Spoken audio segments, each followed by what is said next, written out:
Hai semuanya, jumpa lagi di channel YouTube Physics in Life.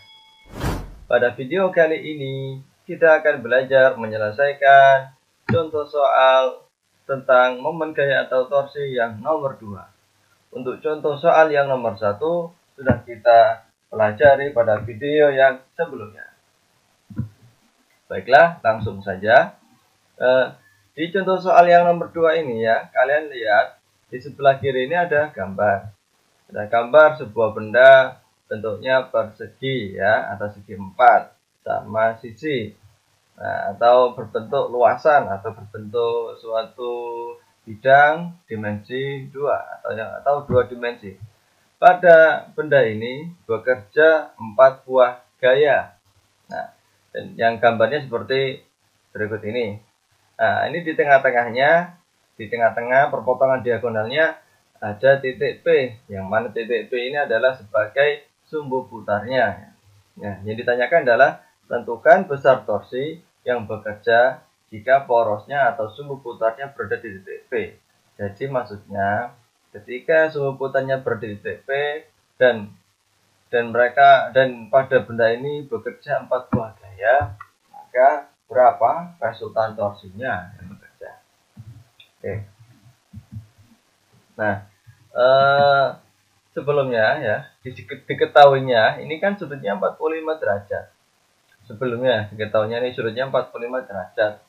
Sedangkan kita tahu bahwasanya jika ini segitiga bahwasanya jika ini persegi ya atau segi 4 sama sisi, maka diagonalnya ini itu sifatnya membagi sudut yang di sini dengan sudut yang di sini sama besar. Jika awalnya adalah siku-siku 90 derajat, jika ini diagonalnya membagi sama besar, maka sudut ini nilainya adalah 45. Ini 45 derajat, 45, 45, 45, 45, 45, dan 45 derajat. Jadi akhirnya saya tulis seperti ini. Ya, ini 45 derajat. Oke. Nah, terus kemudian kita coba untuk mengerjakan yang torsi yang satu. Ya, tahu ya, torsi yang pertama itu kan rumusnya F kali R. Kenapa? Ini penjelasannya. Kemarin kan kita belajar bahwasanya torsi itu rumusnya adalah perkalian antara gaya dengan lengan gaya yang mana saling tegak lurus. Jika kalian menganggap titik tangkap gayanya adalah di sebelah sini titik tangkap gayanya, maka lengan gaya adalah ini. Nah, jika kalian menganggap lengan gayanya adalah ini, berarti antara lengan gaya ini dengan gaya sudutnya adalah ini. Yang mana kalian tak bisa melihat bahwasanya sudut ini tidaklah siku-siku, tidaklah tegak lurus. Maka jika kalian pakai yang ini, rumusnya harus ada tambahnya. Sin sudut berapa derajat. Sin sudut ini berapa derajat. Tapi saya tidak pakai lengan gaya yang ini. Kan konsepnya jika tidak tegak lurus, maka kita buat tegak lurus. Bisa dengan merubah R-nya atau merubah gayanya. Merubahnya dengan aturan ya. Ada aturan tertentu. Tentunya istilahnya proyeksi gampangnya. Nah, jadi ini saya proyeksikan yang semula R-nya adalah ini, maka saya memakai R-nya adalah yang sebelah sini. Jadi gayanya ini saya turunkan ya. Saya geser, maka saya anggap titik tangkap gayanya di sini. Saya anggap yang semula titik gayanya berada di sini, ini saya geser berada di sini, sehingga R-nya adalah yang ini. Ya, saya anggap berada yang ini. Jadi ini titik tangkap gayanya di sini, saya geser di sini, berarti ini adalah R-nya. Nah, jika titik tangkapnya di sini, ini R-nya, maka antara gaya dengan gaya saling tegak lurus. Jadi R-nya saya pakai yang ini. Jika ini panjangnya 2 meter, maka yang ini panjangnya adalah 1 meter. Seperti itu ya. Akhirnya saya pakai 1 meter. Terus bagaimana penentuan tandanya plus minusnya? Nah, oke. Jika di sini adalah titik pusat, ya, perputarannya. Dan jika ini saya dorong ke bawah, diberi gaya ke bawah, maka putarannya akan seperti ini. Lama-lama. Nah, kalian bisa membayangkan atau mempraktekkan. Coba ambil cari kertas ya, bentuknya persegi seperti ini, yang di tengah sini kalian lubangi pakai paku ya atau pakai ballpoint, lubangi dan sampai bergerak titiknya. Terus yang di sini kalian dorong ke bawah, nanti akan lama-lama dia berputar, putarannya akan melawan putaran dari jarum jam. Jika putaran benda itu melawan putaran jarum jam, maka torsinya bernilai positif ya. Ini konsep yang saya pakai seperti itu. Nah, konsep ini sudah saya jelaskan di video yang sebelumnya. Silakan cek deskripsi untuk tahu linknya pada video yang sebelumnya. Oke, berarti tandanya ini positif ya. Sekarang kita masukkan nilainya. F-nya saya pakai 8 Newton ya, saya isi. R-nya saya isi 1. Kenapa kok 1? Kok bukan yang diagonal? Tadi sudah saya jelaskan. R-nya saya tidak memakai yang ini. Ya, R-nya saya pakai yang ini, R-nya lengan gayanya. Kan saya proyeksikan sudah. Ini saat geser di sini, hingga ini adalah R-nya ya. Saya buat supaya tegak lurus. Seperti itu. Ya, jadi R-nya adalah 1 ya. Jadi ketemunya 8 Newton. Terus kita melihat yang F2 ya. F2 cara berpikirnya juga sama seperti F1 tadi ya, untuk yang torsi 2. Jadi tangkap gayanya kan semula di sini, ini saya geser berada di sini, sehingga ini adalah R-nya. Nah, karena panjang dari sini ke sini adalah 2 meter, maka jika saya pakai yang ini saja, berarti ini panjangnya adalah 1 meter. Nah, jadi nanti R-nya adalah 1 meter. Sekarang bagaimana untuk arah torsinya atau tanda torsinya, plus minusnya bagaimana? Nah, sama seperti sebelumnya, ini kalian coba peragakan pakai cari kertas, terus ini dikasih paku ya, ditancapkan paku, terus ini ditarik ke kanan ya. Jadi di sini ada gaya yang arahnya ke kanan. Saat ini ditarik ke kanan, lama-lama akan berputar seperti ini. Nah, jadi putarannya adalah searah dengan jarum jam.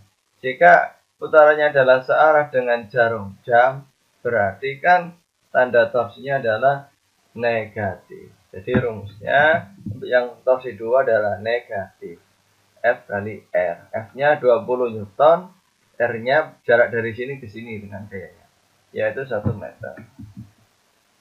Nah, jadi ketemu minus 20 Newton meter. Ini torsi yang kedua. Sekarang torsi yang ketiga. Nah, karena tadi kita sudah tahu bahwasanya nilainya ini 45 derajat sudutnya, dan ini sudutnya juga 45 derajat. Jika saya gabung, ketemunya adalah 90 derajat siku-siku. Nah, karena antara gaya ini dengan lengan gaya ini sudah siku-siku, maka tidak saya geser lagi. Seperti pada F1 dan F2. Kalau F1 dan F2 kan karena tidak siku-siku, maka saya rubah, saya geser sesuai dengan aturan vektor. Kan boleh digeser vektor itu.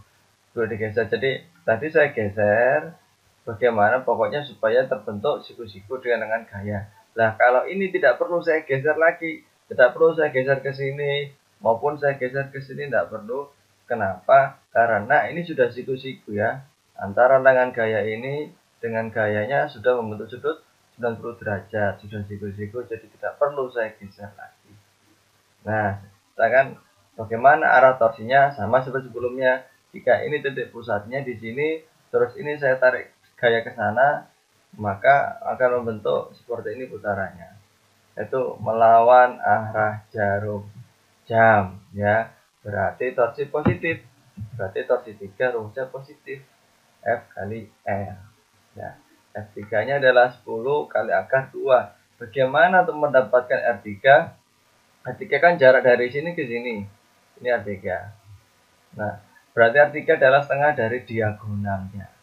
Nah, rumusnya diagonal secara matematika pada bab trigonometri atau bab Pitagoras ya. Bisa kalian coba lagi materinya, buka lagi materi matematikanya di Pitagoras untuk mencari diagonal yang seperti ini. Rumusnya adalah sisi yang di sini dikuadratkan ditambah sisi yang di sini dikuadratkan, terus dijumlah, terus diakar. Nah, berarti caranya begini. Ini kan 2 dikuadratkan ya, berarti ketemu 4. Ini 2 dikuadratkan ketemu 4. 4-nya ditambah dengan 4 ketemu 8 dan diakarkan. Jadi jawabannya adalah akar dari 8. Nah, akar dari 8 panjang diagonalnya ini berarti ketemunya 2 akar 2 ya. Jadi panjang diagonalnya adalah ketemu 2 akar 2. Nah, karena tadi dengan gaya adalah setengah diagonal ya, jarak ini ke sini setengahnya. Berarti setengah dari 2 akar 2 berapa? Akar 2. Maka R-nya sekarang diisi akar 2. Nah, sedangkan F-nya gayanya adalah 10 akar 2, jadi ketemunya jika dikali ketemunya 20 Newton. Ya, bisa kalian pelajari bagaimana cara menentukan diagonal. Ya, ini pada bab Pitagoras ya. Bisa kalian pelajari lagi, buka lagi teorinya di matematika. Oke, sekarang kita yang torsi keempat. Nah, torsi keempat ini membentuk sudut 60 derajat. Ini kalau saya geser ke sebelah kanan maupun sebelah kiri akan tetap sama. Ya, akan tetap sama sudutnya, tidak akan bisa siku-siku. Jadi tetap saya pakai sudut 60 derajat, maka rumusnya akan ada tambahan sin nanti ya, ada tambahan sin. Sekarang kita fokus ke arahnya. Arah dari torsi yang keempat ya, bagaimana? Tandanya plus atau minus ya, sama seperti sebelumnya. Jika di sini titik porosnya, terus ini saya geser ke kiri, walaupun condong ya atau nyerong atau membentuk sudut, tidak sejajar dengan sumbu X atau sumbu Y. Nah, tapi intinya dia adalah kecenderungannya nariknya ke kiri. Jadi jika ini saya tarik ke kiri, nah, nanti akan membentuk putarannya yang searah dengan jarum jam seperti itu. Nah, karena searah dengan jarum jam, sesuai dengan konsep yang saya buat di awal, maka torsinya bernilai negatif. Jadi untuk torsi 4 itu rumusnya negatif atau minus F kalikan R kalikan sin. Sinnya saya pakai sudut yang 60 derajat. F4-nya saya masukkan 12 akar 3. R-nya adalah jarak dari sini, dari titik tangkap gaya ke sumbu putar atau sumbu rotasinya. Sedangkan sin 60 itu diperoleh dari sudut antara gaya dengan lengan gaya atau perpanjangan dari lengan gaya tersebut. Jadi untuk sudutnya kalian boleh memakai sudut yang di sini, boleh, atau memakai sudut yang di sini, boleh. Kenapa? Karena jika pakai sinus, baik kamu pakai sudut yang di sini, sudut tumpul, maupun sudut yang lancipnya, ketemu nilai yang sama. Jika sudut tumpul ini 120 derajat, kalian tidak hafal nilai sinusnya, maka bisa kalian pakai nilai sinus yang sudut lancip yang 60 derajat. Tentunya penentuan sinus, kosinus ya, sinus atau sinus, sudut-sudut yang istimewa sudah pernah kalian pelajari di materi yang sebelumnya.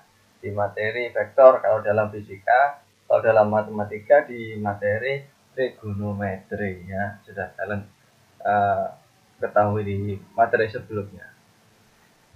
Oke, lanjut kita masukkan nilainya. Jadi R4-nya 12 akar 3, R4-nya adalah jarak dari sini ke sini ya dengan gayanya, berarti ini 1 meter. Terus ini 30 ketemu setengah akar 3. Jika dikalikan semuanya, maka ketemu nilai minus 18 Newton meter. Nah, setelah itu kita cari resultan torsinya dengan menjumlahkan semua nilai torsi yang kita dapatkan. Jadi torsi 1 ditambah torsi 2 ditambah torsi 3 ditambah torsi 4 ketemu nilai minus 10 Newton. Tanda minus ini seperti pada contoh soal yang pertama di video yang sebelumnya, bukan merupakan sebuah nilai, melainkan sebuah arah putar. Nilainya sendiri adalah yang 10 ini ya. Jadi minus 10 Newton ini artinya besar torsinya adalah 10 Newton. Nah, dan arah putarannya adalah searah jarum jam, ditandai dengan tanda minus. Seperti itu. Nah, cukup sampai di sini dulu ya video kali ini. Jika ada pertanyaan silakan kalian ketik ya di kolom komentar ya. Silakan kalian isi pertanyaannya di kolom komentar, nanti akan saya jawab. Nah, jika ada request nanti akan coba saya wujudkan request kalian di video yang setelahnya. Ya, video kali ini semoga bermanfaat bagi kalian. Jangan lupa klik tombol share supaya video ini dapat bermanfaat bagi yang lain. Terima kasih.